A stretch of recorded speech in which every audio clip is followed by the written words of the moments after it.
तो राजकारणी आहे, त्याचे मोठ्या लोकांसोबत संबंध असणारच, असे अनेकदा आपण सर्वसामान्य लोकांच्या चर्चेत ऐकतो। त्यामुळे अशा राजकारण्यांसोबत फोटो काढून सोशल मीडियावर टाकण्यासाठी बऱ्याच जणांची गर्दी आपल्याला संबंधित राजकारण्यांच्या घराबाहेर अथवा कार्यालयाबाहेर पाहायला मिळते। असेच काहीसे फोटो सध्या सोशल मीडियावर व्हायरल होत आहेत। विशेष म्हणजे या फोटोंमध्ये राज्याचे मुख्यमंत्री एकनाथ शिंदे आहेत, त्यांचे पुत्र श्रीकांत शिंदे आहेत, तर उपमुख्यमंत्री अजित पवार आणि त्यांचे पुत्र पार्थ पवार असून त्यांच्यासोबत असलेल्या व्यक्तींची सध्या राज्याच्या राजकारणात जोरदार चर्चा रंगली। तर पाहूयात नेमकं हे प्रकरण काय। नमस्कार, मी वैभव पाटील, माय महानगरमध्ये आपलं स्वागत।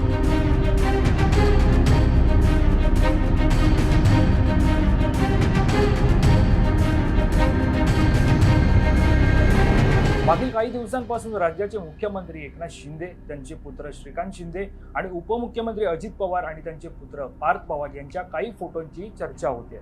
या चर्चेचं कारण म्हणजे जे फोटो व्हायरल होत आहेत त्या फोटोमध्ये कुख्यात गुंड आहेत। या फोटोंमुळे विरोधकांनीही सत्ताधाऱ्यांना घेरण्यास सुरुवात केली असून राज्यात गुंडाराज आलं का असा सवाल ते उपस्थित करत आहेत। तर पाहूयात मुख्यमंत्री एकनाथ शिंदे, खासदार श्रीकांत शिंदे आणि पार्थ पवार यांच्यासोबत ज्या गुंडांनी फोटो काढलेत ते नेमके कोण आहेत।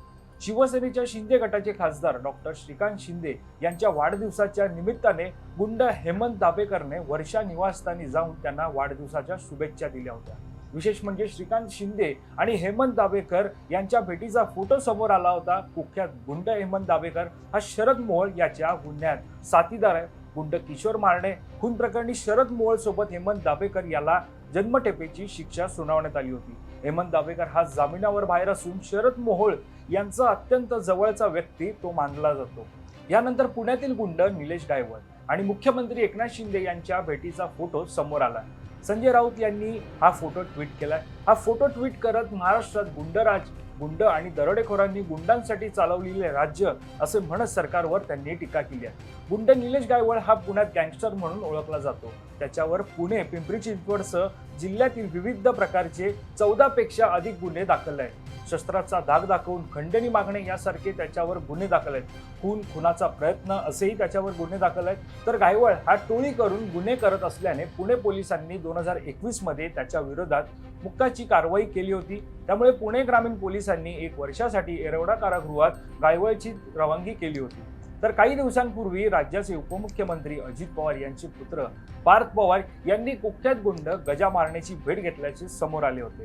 गजा उर्फ गजानन मारणे हा मुळशी तालुक्यातील एका छोट्या गावात जन्मलेला तरुण आहे। पुण्यातील कोथरूड परिसरातील शास्त्री नगर परिसरात राहण्यासाठी आल्यानंतर गजा मारणे गुन्हेगारीकडे वळला।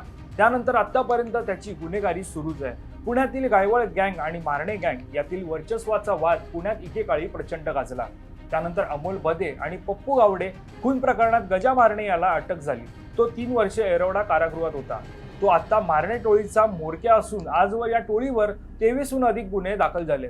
तर गजा मारणेवर 6 पेक्षा अधिक खुनाचे गुन्हे दाखल आहेत। मागील वर्षी पुण्यातील व्यावसायिकाला 20 कोटी रुपयांची खंडणी मागणी केल्या प्रकरणात कोर्टाने जामीन मंजूर केला होता। यानंतर उपमुख्यमंत्री अजित पवार यांच्या भेटीला पिंपरी चिंचवडमधील अट्टल गुन्हेगार गेल्याचा फोटो समोर आला होता। यामुळे संपूर्ण राज्यात खळबळ उडाली होती।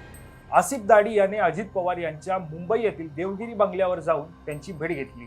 तो एका कार्यक्रमाचे निमंत्रण देण्यासाठी अजित पवार यांच्याकडे गेला असल्याची माहिती समोर होती। आसिफ दाडी याच्यावर सन 1988 मध्ये मारहाणीचा पहिला गुन्हा दाखल झाला। त्यानंतर लगेच मारहाणीचा आणखी एक गुन्हा दाखल झाला।